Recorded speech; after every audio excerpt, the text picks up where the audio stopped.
It's Loving the Strange with Carrie Jones and Sean Farrar. Loving the Strange, a podcast for weirdos and those who want to be weirder. Embrace the strange. New episodes every Saturday, live streaming Fridays. Loving the Strange. Check us out. Hey, Sean Kelly Farrar, looking a little creepy there while you're waiting for the live stream to start. Welcome to Loving the Strange. What's our episode about this week, babe? Anal probes. Oh, alien abductions. You know I had to say it one time. Dude, you promised me that you weren't going to say that at all. Did I? Yes. When? Yeah. Earlier today. On this very day? Yes, on this very day at around 7:15 a.m. It's only 7 right now. a.m. We're at the p.m. time, and you said, "Oh, I won't say anal probes. I won't say anal probes." And look what you did. I know, but you said it twice just now, so I'm one behind you. I get to say it one more time. No, you don't. I do. No, you don't. Anyways, alien, specifically alien abduction in the Allagash wilderness of Maine. Yeah, man. Yeah, hey, D. Harris. So D. Harris apparently is our only listener right now, which makes us love her even more than I've loved her for the past decade. But Loving the Strange today is about alien abductions, and I recently learned that Maine was a UFO hotspot, and Maine is the state we're living in. Did you know that, Sean Kelly? No, I thought we were here in Vermont. Yes, I knew we were in Maine, baby, but I didn't know that about the alien abductions or the UFO hotspot part. Anyways, so Sean went ma'am. into Captain Researcher mode today. I tried. Yeah, he tried in between all his other things and learned a lot about like amazing alien abduction stories in Maine, in which I didn't know we had quite so many. I mean, we're a small state. We have barely like 1.3 million people here for apparently, really large landmass. Half of them have been abducted. There's nothing else to do here. You hike, you kayak, you eat lobster, you say hi to moose, you get alien abducted. But that's the way Maine rolls. And we're bossed like that. Oh, sorry. You wear flannel and Carhartts. That's true. And that's kind of, and fleece. And Ella Beans. And Ella Bean. And that's basically the Maine experience. So anyways, Sean, what did you learn about the magic of alien abductions in Maine? Well, I only honestly looked up one abduction in Maine, and that was a 1976 abduction in the Allagash wilderness of 4 men. Which became a movie.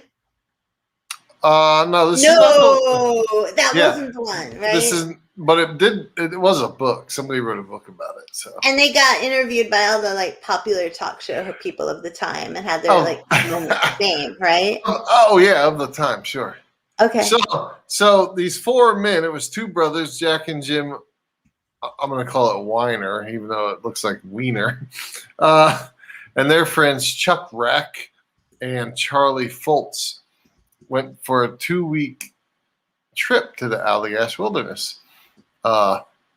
Looks like probably just mostly fishing and camping and hanging out. Doing guy stuff. Exactly. Yeah. And this is before we were born, right? When was this? No, it was 1976. Oh, all right. You were old by then. I was 8 years old and you were 5. No, I wasn't. I wasn't 5. I was just a wee little thought in my mother's libido. Okay, whatever. Anyways, tell us about that. So on their second night there, they saw a bright light in the sky, and it hung out for a little while and then it disappeared. But then 2 nights later, they were actually in a boat on the water fishing, and it's fresh water. It's a big lake. Right. And they saw inland Maine, right? It's like way up north in Maine. Oh yeah, yeah. Right. I mean, the Allagash waterway is a river, but they were in a lake. The I can't remember. It was like the Great Eagle Lake or the Big Eagle Lake or something. So Have you ever noticed that Maine doesn't have really creative ideas for their lake names? no, there's only 5 lake names, and It's like Little and Long Pond, every Little county, Long Pond 2, right? Little Long Pond 3. Yeah. Every county has them all. No, But so weird. so on their second night they saw a bright light, and nothing remarkable happened. It disappeared after a while, and then in the sky. So then on 2 nights later, when they were out on the lake fishing at night, they saw the bright light again. And so out here in the wilderness, especially in 1976, there's absolutely no man-made lights or whatever. So probably no camps. They were primitive camping, tents and stuff. So before they went, like a glamorous yurt. no glamping, no cabin. Yeah. Oh man. So before they went on the water, they built a ginormous fire, thinking that when they come back, they'll have the fire to guide them back to the proper spot. So they went out fishing, and they saw the bright light again. And really that's it. They saw the bright light, but the next thing they know, they're heading back to camp, and the fire has, like, they can barely find their way back. Dude, that's such a boring story. Well, I'm not done yet. Okay. But that's right now it's so boring. But that's how it goes. But they find their way back, and everything's just fine, like nothing. They're and chill. And they're it's just still fishing. Right. All right. And they stay there for like the remaining time of their 2 weeks. So it's a number of years later that one of the brothers is like he can't sleep at night, and he's just having all this weird stuff going on, weird dreams. I thought he and had stuff. seizures or something. Yes, that's right. Yeah. He did experience some seizures. And strangely enough, welcome to my world. Yes. He went to a UFOologist to try. I don't know why. Okay. To try to figure out what was going on, and they did their thing. But anyways, they all ended up being hypnotized for like past, like regressive hypnotization. You know what I mean? Hypnotization. But they all got hypnotized to see if there was any regressive memories. A memory that they were trying not to allow out. Like that they had pushed down and suppressed, right? But they all agreed to do this together, yet independently. Okay. So they never met or spoke beforehand, before they all got hypnotized. Okay. And their stories were all very similar as far as what came out while they were hypnotized. Okay. And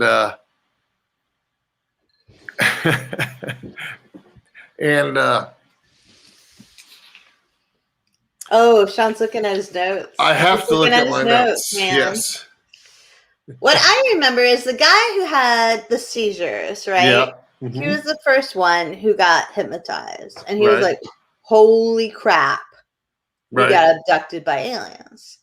And then the rest of them eventually got hypnotized. And 2 of them had very similar experiences. Right. And the third, who later recanted his story, had an experience that wasn't quite so explicit. Like, it wasn't quite so detailed. It was more blocked, etc., etc., etc.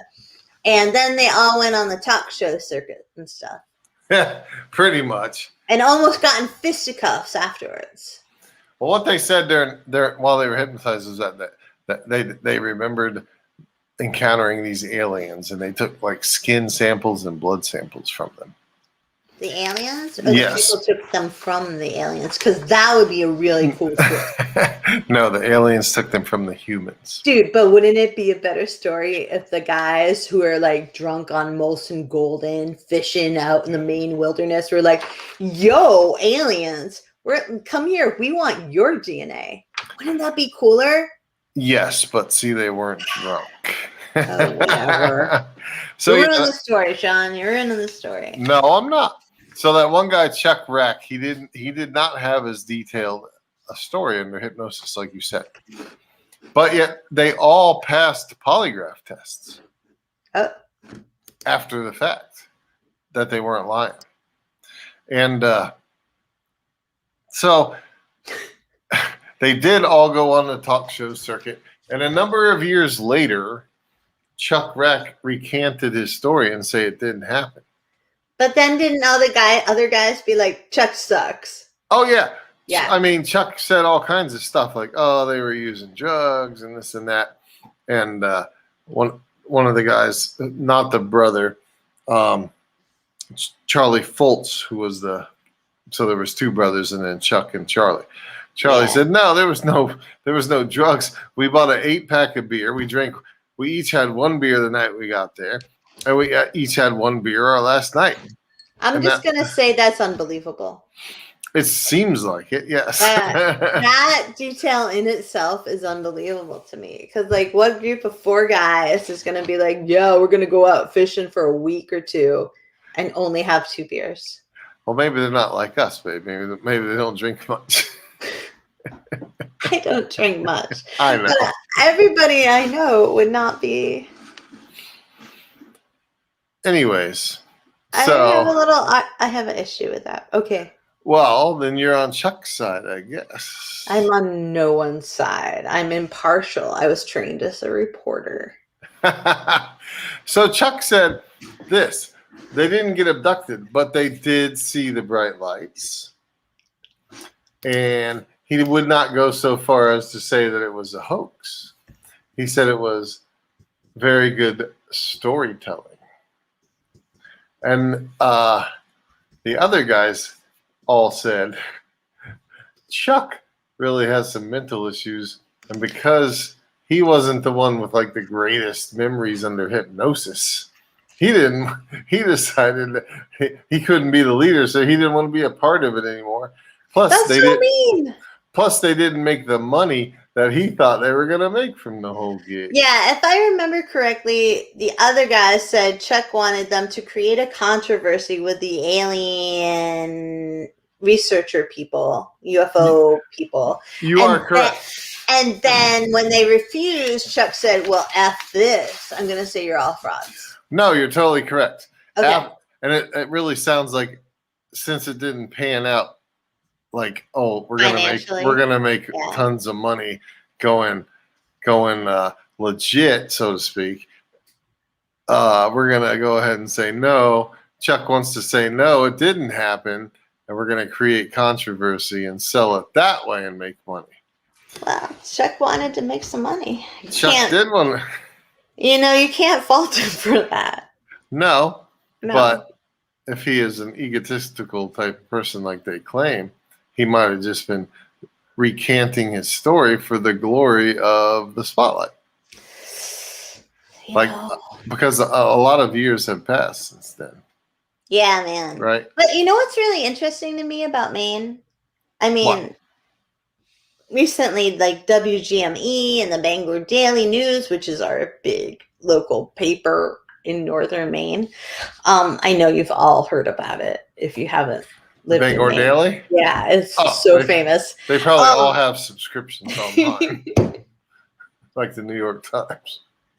But apparently, like, Maine has been having UFO reports since 1946, according to WGME and the Bangor Daily News. And, like, they're so not rare that they're almost like, boo, what is that noise? The wind. Are you sure that's not an alien? It might be a ghost, but it's not an alien. Wow, that was a big noise. Yeah. Wow. Is there an alien coming out your bottom? That's called a fart.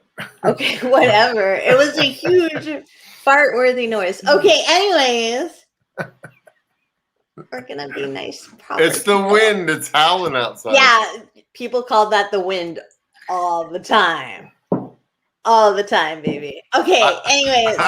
I'm going to tell everybody a secret about you at the end of this podcast and your wind.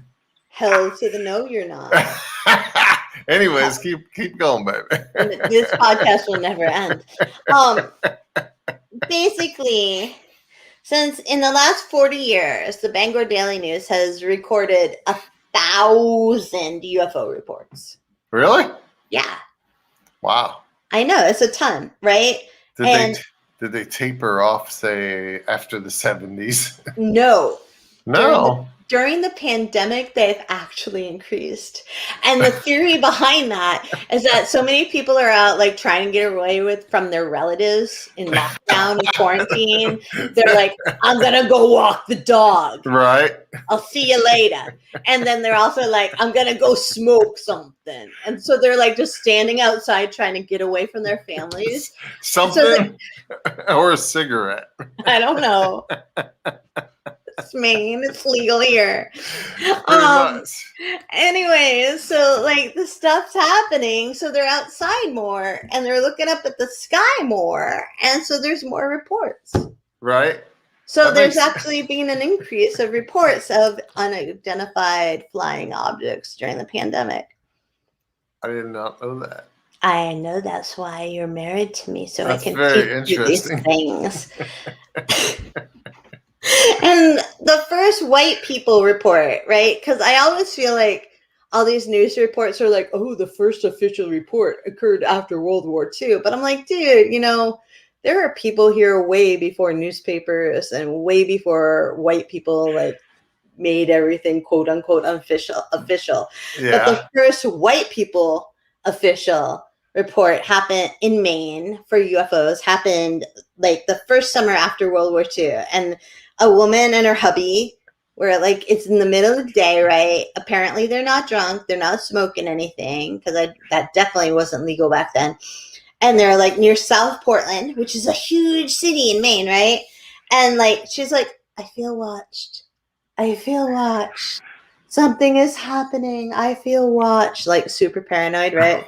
I don't know if her husband's like you and he's like, shut the hell up, lady. I would never say that. Okay, Sean. Anyways, and then they see in the sky this thing and it's hovering and it's this dark oval shape, right? And the newspaper quote is, as she laid eyes upon it, it shot straight up and out of sight. And that's the first official white people history UFO report in Maine. Yeah, but they weren't abducted? No. And when this lady who like lived at least until 2008 was asked about it later in 2008, she said, I felt at the time and still do now that this was a quote unquote flying saucer and have never forgotten the incident. So like Maine's a hotbed, man. I don't know if it's just because we're all trying to get away from our spouses and we're staring up at the sky under the influence of cigarettes or pot or dogs, but like there are a ton of sightings here. Maybe it's because we don't have so much big city light and we can see into the sky better. Yeah, maybe. I don't know. I don't know. Have you ever heard about the Loring Air Force one? You can refresh my memory. I think I have. But so like in 1952, right? There was this report of Loring Air Force Base is in northern Maine, right? That's way up there, isn't it? Yeah, it's like almost Canada, which is almost like, I don't even know. Does Canada exist? Like it's so far up. I discount all stories where it's super cold. What? It's like people get brain freeze. Anyways, I'm just Florida, man. Your bias is showing, babe. Like that's bias. Oh yeah, it is. Yeah, it is. Okay. Anyway, so there's a Loring Air Force Base in Limestone, Maine, right? And this sighting is one of the sightings that sparked Project Blue Book.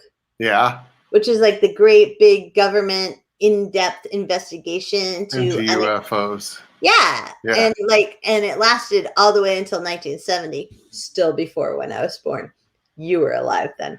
Anyways. Oh my God. Come on, old man. You know you're old. Wait a minute. Did we not both get our first COVID vaccination yesterday? I barely made the age. But what's the cutoff? We're not going to talk about that. Why do you hate me like that? Go on. I don't want to go on. My little young bride, go on. You're always like, oh, we're the same age. We're totally the same. We're not the same age. We're 3 years different. That's a big amount. Dude, right now, if we were dating in high school, you would be creepy. No. Yeah, you would. Because I dated much bigger gaps than that. John Bell, don't you say a word. But yes. What? 3 years is nothing. What the hell did you do in Florida, Sean?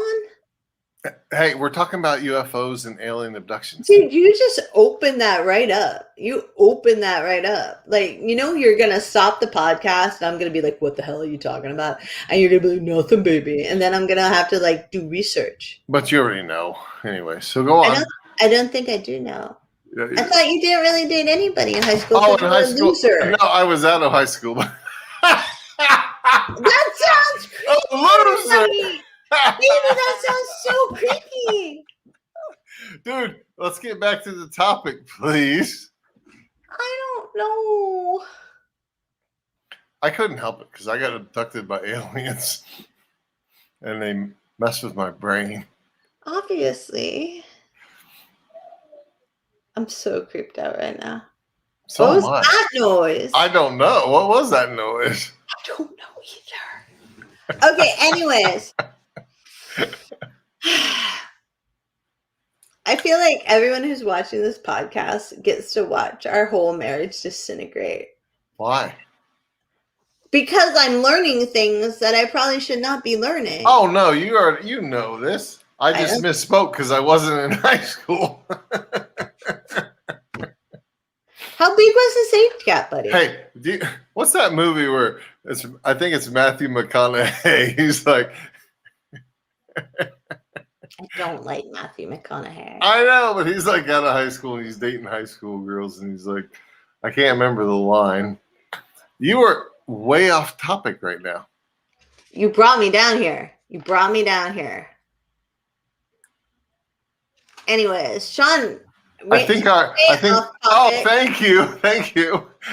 D, can you tell me what the line is? It's something about I keep getting older. He says that the movie is dazed and confused. He's like, I keep getting older and they just stay the same age or something like that. I don't know. So babe, we're talking about UFOs and anal probes, okay? I feel like you're the unidentified grounded object in my household right now learning this. Look, she said it. I keep getting older and they keep staying the same age. That's because D is brilliant. In another life, I'm marrying D.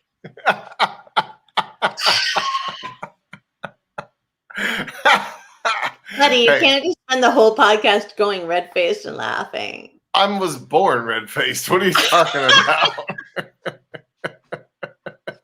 Okay, anyway, so the Loring Air Force story, ready? Yes. At Limestone. It happened in October 10th, 1952. A long, long time ago, before either of us were born. It's 11 at night, but it lasts until 3 a.m., right? Yeah. And there's this circular orange object. And this object has four green lights all by it, right? And so the Air Force instrumentation is like, holy crap, what's going on? It's higher than things should be flying, right? Yeah. And so at first they're like, oh, it's Saturn. It's just a planet, right? But then they're like, oh, no, that's not where Saturn's supposed to be. Maybe it's another planet, right? And so eventually, 50 years later, in a CIA document, they're like, it wasn't anything other than Jupiter. It had to be Jupiter.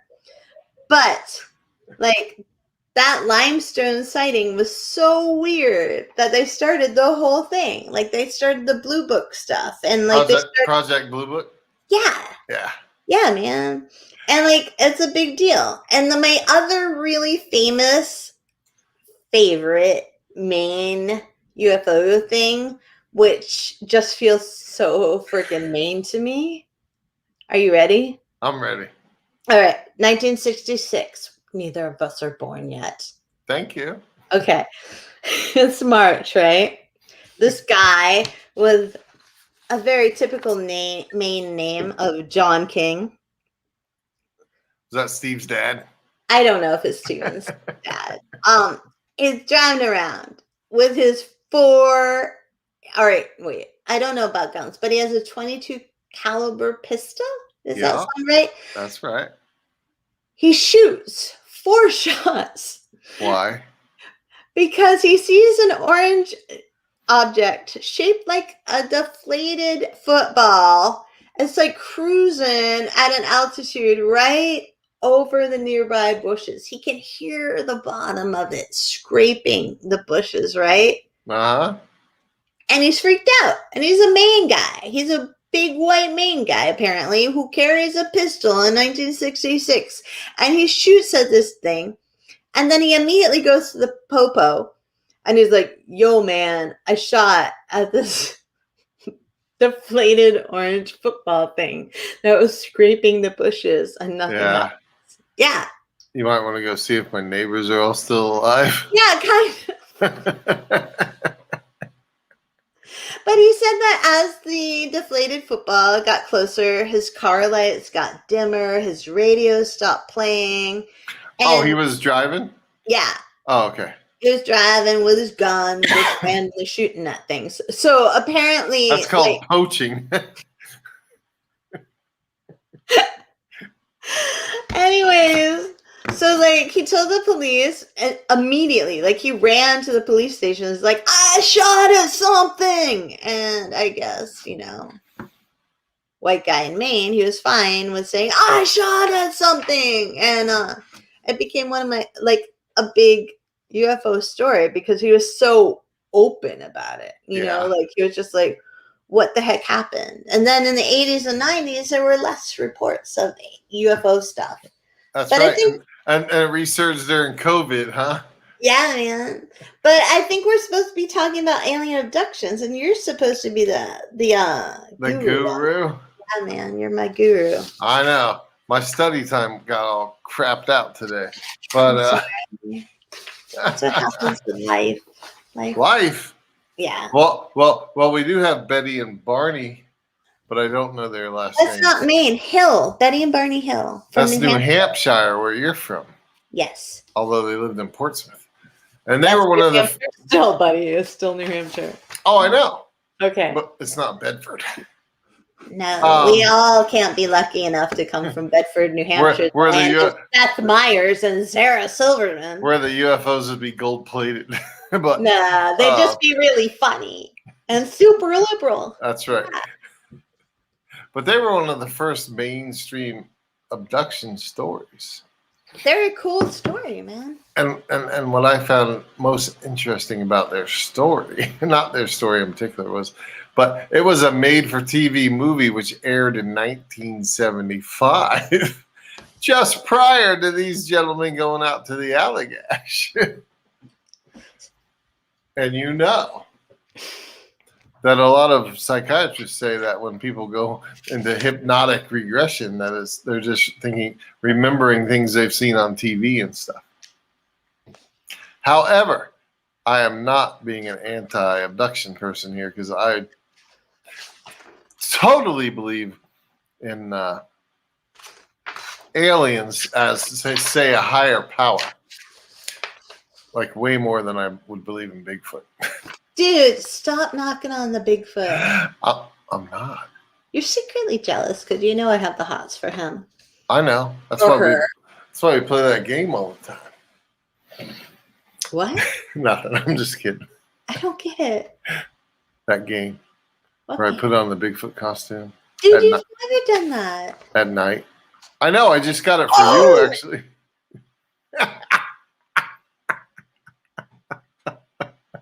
That's so so wrong. No I one's know. commenting on this podcast because you're just so wrong throughout it.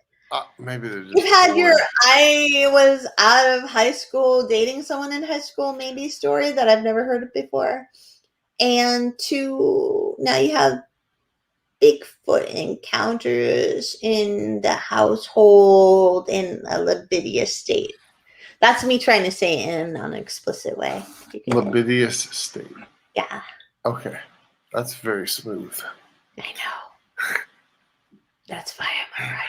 Ye old young adult writer. I write for children. My whole brand is ruined by all of this. Okay.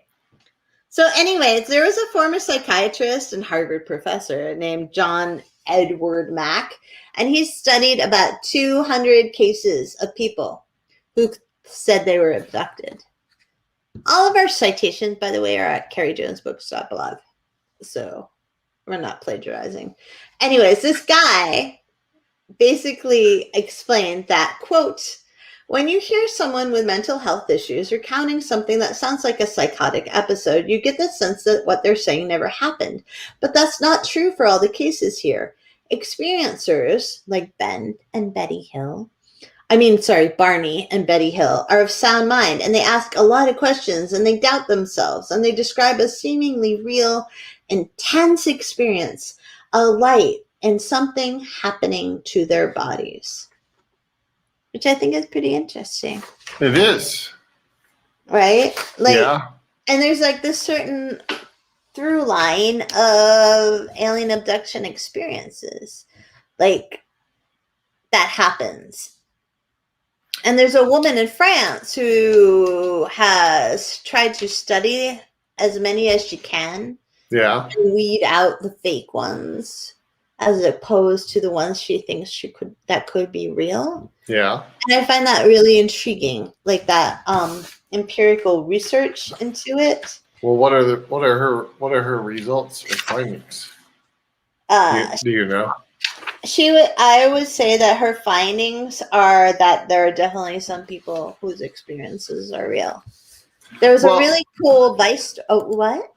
I was just gonna say when it comes to like hypnotic regression, I don't feel like if you're hypnotized and you're supposed to be telling these things like that Barney and Betty Hill. Yeah. Yeah. I don't necessarily feel like you're gonna recant or you're gonna recall things that are things you remember via television or articles or whatever. Yeah. Like I still feel like your brain would know that those are things that you read or watched. I kind of feel that way too. And wouldn't account for as being things that you actually lived through.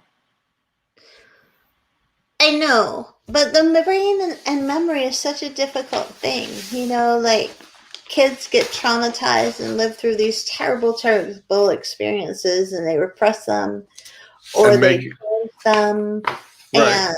And they flutter up in these ways that are so hard to delineate and make sense of, and I feel like if there is such a thing as alien abductions and that's a real experience, like that's gotta be traumatizing.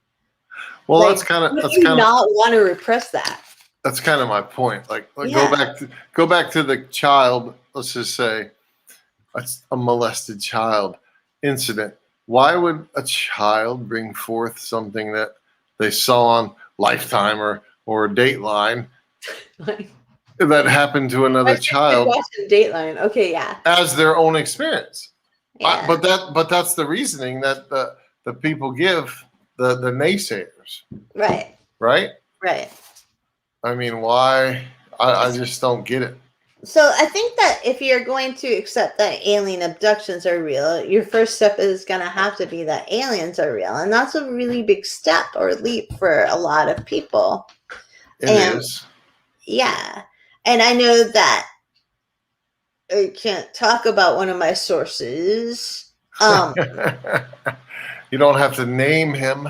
But I you can can't. talk about him. I can't talk about that one in a way that wouldn't eventually name him. But when I was writing my book Flying, which is a YA novel, has aliens in it, and I called upon many experiences by people who I know who are brilliant and I love very much, and are very scientific and have these jobs and roles in agencies Aerospace industries. or military agencies Right. that absolutely wholeheartedly told me, yeah, it's real. Right. And it freaked me out. And whenever I'm freaked out, I write stories, and because I like, how can I make this make sense?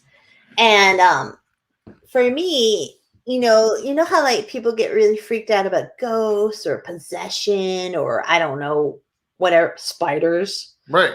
The thing that's always my whole entire life that immediately boom sets me into like a doom feeling are those alien abduction stories. And I've only recently gotten past that. Yeah. But why a doom feeling? I'm interested. I have no idea. I think But it'd be cool as crap. no, I don't think so. And I had this all right, so in college, because I was a poor kid at college, I had to have like a work study job, right? Because Yeah. I didn't have any money because I came from poor. And it is a really hoity-toity college that costs $1 trillion million a year, but luckily it didn't cost that much for me because I was poor enough to get scholarships. But I still had to have a work study job, and I worked in the security office in the security department of my college. And the head guy at the security department, it's like 1993 or something. There's my age. He was like, That was her second master's degree. yeah, right. To hell with you, Sean. I'm just kidding. You married an 87-year-old. Anyways, so this guy, he had done like Secret Service stuff for presidents. He had like been in charge of security for a huge campus. He was a Mormon. And he comes in one random shift of mine where I'm like the security dispatcher for our college because that's how I make my money. And he's like, Carrie, what do you think about alien abductions? And I'm like, dude, what are you talking about? Because, I have no idea what he's talking about. He's like, I feel like there's something about you, Carrie. And I'm like, what are you talking about? And he's like, seriously, this happened. And I'm like, totally freaking out, right? I'm like, what is this man talking about? I don't know. He's my boss. What do I do? What do I do? What do I do? And he like has always been this guy who had all these like for the 90s, like they totally felt like conspiracy theories. He's like, someday everybody's gonna have a credit card, and that credit card is gonna link to their phones, and their phones are gonna like you can like do facial recognition scans, and you're just gonna be able to pay for things with your phones. I'm like, WTF, that's never gonna happen. But it happened. And he had like all these things that like in 1993, I'm like, oh, you're cray. But it turned out he wasn't cray. Anyways, so Did he say you were abducted? Yes. He was like asking me all these things. He's like, when you were a little kid, were there big bright lights shining into your bedroom and you felt frozen? I was like, yeah. Doesn't every little kid feel that way? He's like, did you ever feel like there you hear noises outside like your bedroom window and then you were terrified and then you lost time? I'm like, yeah, but doesn't that mean I was asleep? And he's like, do you have any bumps on your body that suddenly grew there? And I was like, yeah. And he's like, still what? there. Yeah. And he was like, what? I'm like, there's this bump on my spine and it just showed up like when I was a sophomore in college. And in high school. And he's like, what is this bump? I'm like, I'm not showing you my bump, Larry. And that's his name. And I was like, I'm not showing you my bump. He was like, you don't have to show me your bump. I'm a good Mormon man. But like, what is this bump? And I'm like, well, it just kind of randomly showed up. And I don't know what it is, but I've had MRIs and they can't even see it, but you can feel it. And you totally can feel it. And he was like, Carrie, I'm pretty positive you've been abducted by aliens. And I was like, shut up. Can I just finish my damn shift and get my money? And that was it. Like he was, but like for shut up. You made it sound like he's paying you in cash for. Dude, it felt like that. It was like $4.50 an hour or something. It was horrible.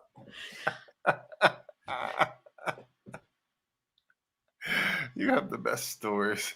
It's because you don't expect me to do stuff like that. Like, look at me. Like, I'm an emergency dispatcher?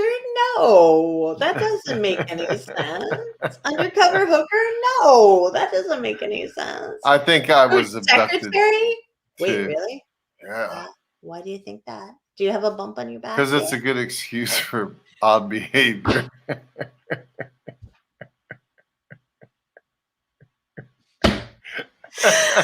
Oh my god.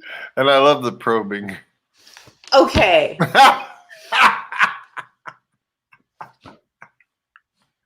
Our daughter watches this, buddy. Our daughter watches this. Oh, I meant like just the touchy-feely kind of probing.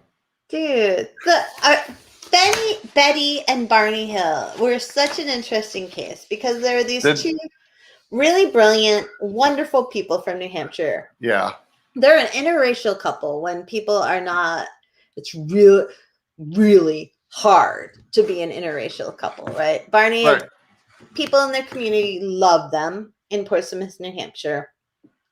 Barney had just like come off of a really long shift, I think, at the post office. They drove up to Montreal or saw Niagara Falls. They were coming back from Montreal and Niagara Falls vacation. Right, and they were coming back. It was September. It was 1961, right? Yeah. They hadn't seen any other cars for miles. They're in northern New Hampshire with the White Mountains, which are these cool mountains in New Hampshire. That's called Northern New Hampshire White Mountains. Desolate. Desolate. It's really pretty barren out there. Yeah. And like us, like they got home and they're like, what the heck? Because Barney's shoes are all scruffed and Betty's dress is all ripped. And the time didn't make any sense either. Yeah, like they lost like 2 hours of their drive, right? Yep. And they're like, okay, they're kind of freaking out, but they just go home and like let it rest. But then eventually they go to a psychiatrist who helps them retrieve their story, which is that, you know, these little gray beings with super big eyes brought them into a metallic disc, and it was super huge, like as like long as her house, right? Betty and Barney's house. And they examined them and erased their memories. You know what? That actually, and this I'm not joking around right here. We've read we've researched, say, 4 or 5 or 6 different cases today, right? Mm-hmm. And none of them have mentioned the probe. So is that just what is up with you and the probe, baby? Stop. This is a serious question. So is that just like a South Park anomaly that I'm remembering, or did that ever become was that ever something in reality of the UFO abduction stories? Well, I think that there's a Vice article, right? Mm-hmm. Which we'll have a link to in the podcast notes, like Carrie Jones Books blog, blah, blah, blah, right? And it has some interesting first-person case studies from the person who wrote the article, Paul Douard, Douard. And he talked to a woman named Louise. Louise is 56. And he asked her, you know, at the end of the article, what did the aliens do? And she said, they inseminated me artificially. And when I found myself in bed, I knew I was pregnant. I couldn't be because I had a coil and I was going through a divorce.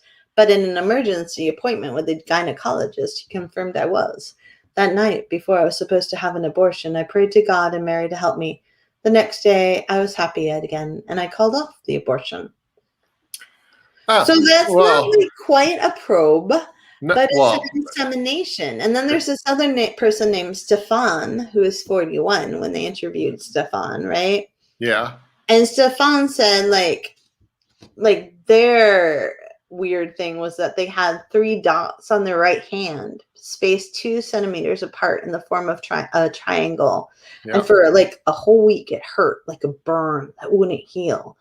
And ever since then, they felt like they were just being watched. And there's a whole lot, like not necessarily probe, which I know is like your favorite word ever, but like a lot of physicality to the experiences. Do you know what I mean? Like, Well, yeah, but I was asking that as a serious question, like if it was just like stupid cartoon lore, you know what I mean? Literally like South Park, because they always joked about that. But another person. Do you want to hear the other one? Sure. Okay. I don't know how to say their name, but I think it's Mayorami, and they're now 60, and their encounter happened in 87 when they're in a chalet in the Alps. 87? That's pretty recent. 1987. Yeah, I know. That's actually one of the older ones of these that I'm talking to. Oh. So this person, I'm going to tell you verbatim via the Vice article, this story. So they said, it happened in 1987 when I was holidaying in a chalet in Chamonix in the French Alps. Right before I fell asleep, I heard a clicking sound. When I woke up, I saw that the skylight in the roof above me had opened up and a cord had come down through the sky through it. It was connected to my genitals. 2 small Two small beings floated around the cord. The only part I could move was my eyes and didn't understand anything about what was going on. I wasn't used to that feeling. I'm a computer scientist and very passionate about astronomy. I'm a member of the Astronomical Commission of the Aero Club of France, the French Aviation Society. I'm used to understanding space phenomena, or at least parts of it. I didn't understand anything about this. And then the interviewer said, do you have any idea what they did to you? And they're like, yeah, after some regression therapy with a hypnotherapist, I saw that I was lying on a table in a huge transparent dome while they had me completely covered in a gelatinous substance. The little beings were there as well as larger ones, and the cord was still in me and went up my right kidney, which hurt. I levitated above the table for a while, which is an incredible sensation. Do you know, you just touched upon something that's very common, and that's the gelatinous substance. Oh, is it? Really? Yeah, it is. Because I think maybe Betty and Barney, somebody I read about today had a gelatinous substance stuffed into their mouth, like jammed into their mouth. Dude, that's gross. On the flip side of everything you just said, this guy Antonio Vilas Baus, who was a Brazilian farmer and claimed that he was abducted in 1957, said that his entire body from head to toe was covered with a strange gel. Really? And when I said flip side, because he claimed that he actually had sex with a female alien. Like they did it? Did it. And she indicated to him that she would be raising the baby up in space, wherever she came from. But the gelatinous substance is very common theme. Really? Yeah. William said that he read the Betty and Barney Hill account like in the 70s, and that there was definitely mention of a probe through one of their navels. You know, I believe William. I must confess that their account was one of the longest ones that I looked up today. And I just not had time to read the whole thing and digest it. You've watched documentaries about this. How do you not remember? I got 1,000 reasons not to remember things, honey. You know, as a person from New Hampshire, they're one of the like big New Hampshire stories that we're proud of. It's like, yo, we got an alien abduction up in this house. Like, it's a big deal for New Hampshire. We don't have a lot to brag about. We're a little state. We're wedged between Maine and Vermont.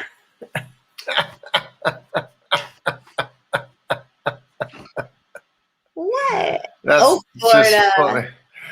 I love that story because it's like, it's really like, you can almost like feel it. Like you've got this image of this couple. They're driving back from their cool like they've only been married like what, 16 months or something. Yeah. They're like, yeah, baby, let's go up to Montreal and see Niagara Falls. We didn't have a real honeymoon, so let's have like a, quasi honeymoon, right?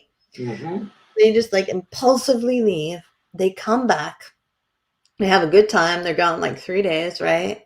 Yep. And they stop in a diner in Vermont, right? It's 10 p.m. And they're like, okay, we're going to get home like 3 a.m. at the latest, right? And then on the way, they later call, like they see this really strange light in the sky, right? Yeah. And they're like, what is that? Is that a falling star? But Barney is smart. Like, I imagine Barney as you. You know what I mean? Like Barney Rubble. No, not Barney and Betty Rubble and the Flintstones. Like, I imagine Barney is like you, and he's like, whoa, that's not no normal star. And I'm not going to tell my lady what the heck that is. He's just like, oh, no, here it is.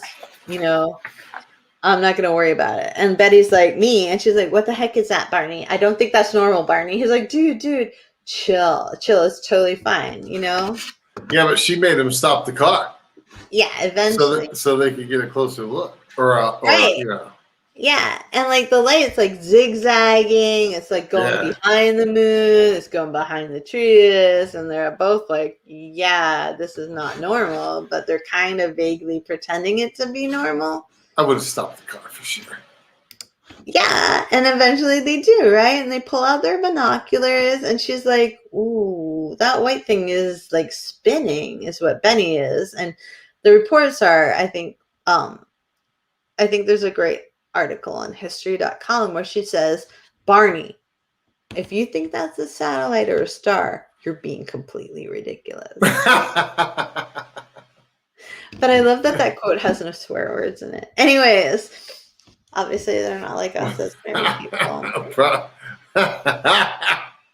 But Barney, like you, my friend, is like super smart. He's got this IQ of like 140, right? Yeah. But he's also like really logical like you. And he's like, later on, he's like remembering, like thinking, okay, it's not a helicopter. There's no helicopter noise. There's no commercial plane noise. There's no military jet noise. Like, I don't want to freak my wife out, but I'm really freaking worried about this, right? Like, why is this light here? Why does it seem to be like close to us? They're like over 65 miles past this diner, and there's this object just hovering in the treetops, right? Yeah. So they stop the car. They keep the engine running because why wouldn't you? That's right. This isn't a horror movie. And once again, the guy's got a gun. I don't know why everyone in the United States has a gun back then, but I guess it's no different from now. So he puts his gun, like he takes his gun. Barney had a gun? Oh, yeah. He had a gun. He like put it in his seat and like he puts it in his pocket out of the seat, right? Yeah. And he goes rushing into this dark field, leaving poor Betty behind the car. Well, that wasn't smart. That's so typically man. No offense to y'all. And then he like sees this huge thing. And it's like it's big as a jet, but it's round and it's flat. And he's like, what the hell is this? In his head, right? Yeah. And he can see, like, he sees through windows these gray beings in uniforms of some sort looking at him. Yeah. And he tries to lift up that pistol, but he can't. Of course not. And that is like a really typical thing that happens throughout those UFO experiences. You can't shoot a superior being. It's just interesting to me. And in his head, he said he thought, oh my God, we're about to get captured. And he started running back to the car, right? Mm-hmm. And like, he's like, we need to go. And there's like these weird, loud sounds in the back of the car coming from the trunk. And they're like rhythmic. And they're like, beep, beep, beep. And they just like feel super drowsy and they lose consciousness. And then 2 hours later, they wake up. They're 35 miles down the damn road. That's crazy. I know. It's the best story ever. So, because they're so smart and they're like so loved. And like, why would they make this stuff up? I know. Why would they? Exactly. And it was so long ago. Yeah. It's like there's no UFO abduction stories out of Florida because Floridians just wake up and they be like, oh, ooh, my butt hurts. I'm never going to that club again. It's so weird. You know? I mean, What's wrong? Baby. what, honey? I write books for children. Not anymore.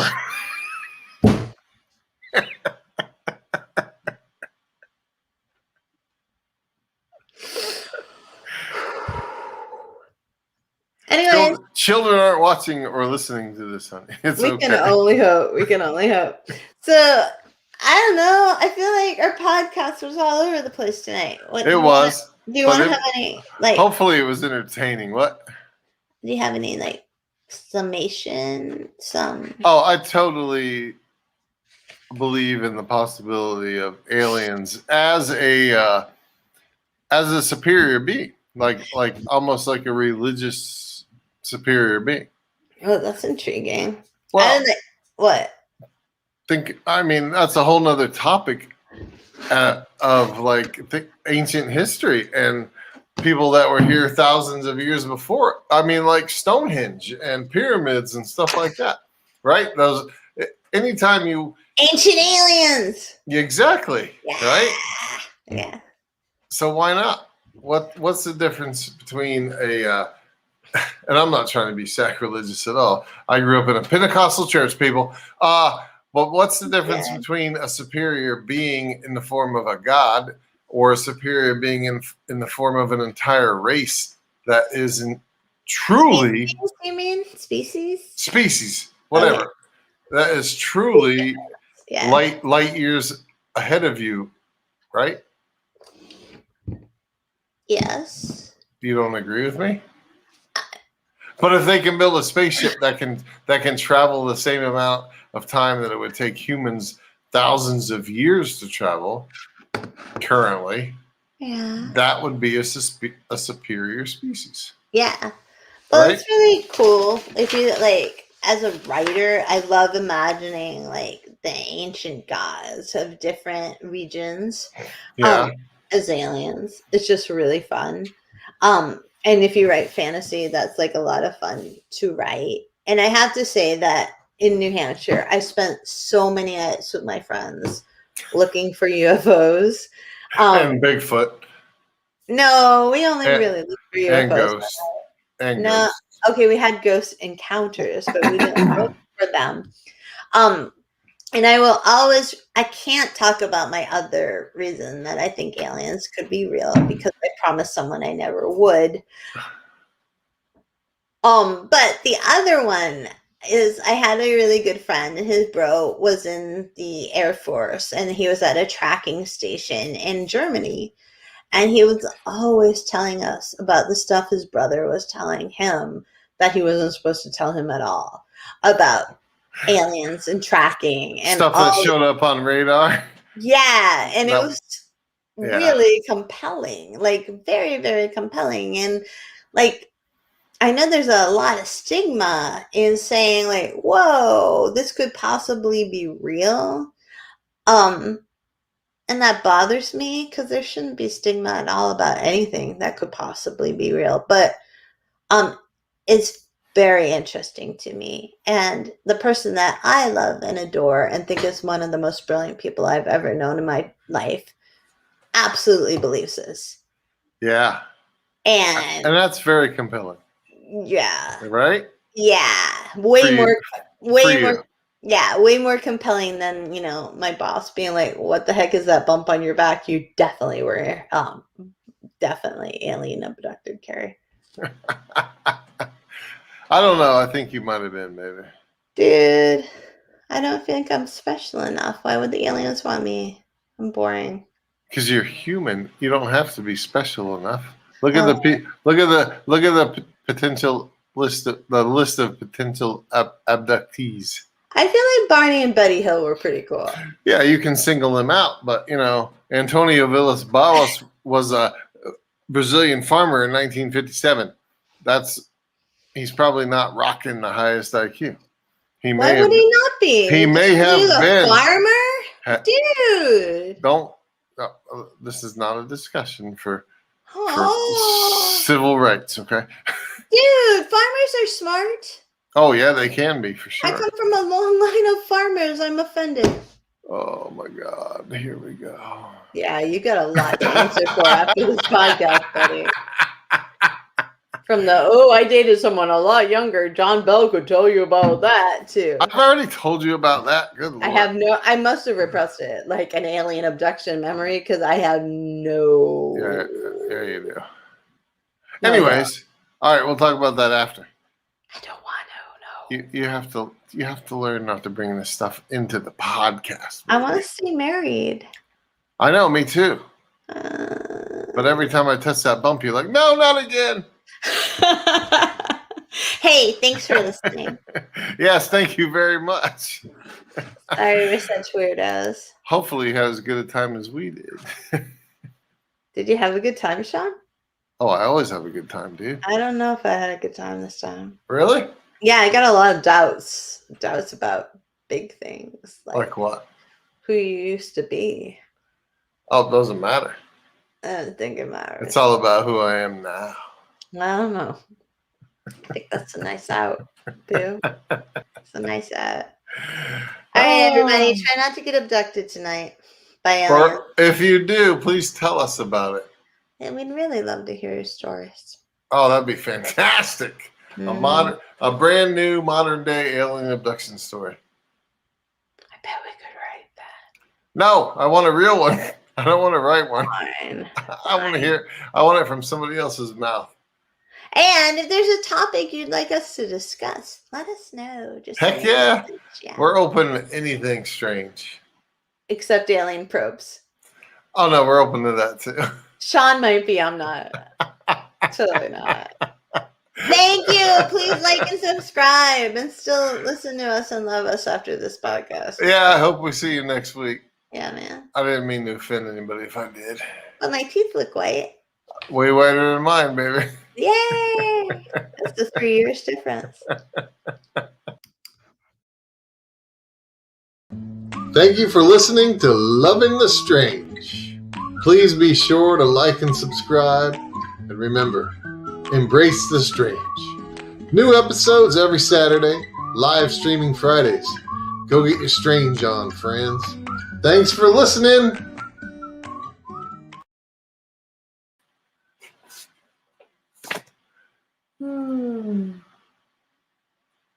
What, honey? That was over an hour.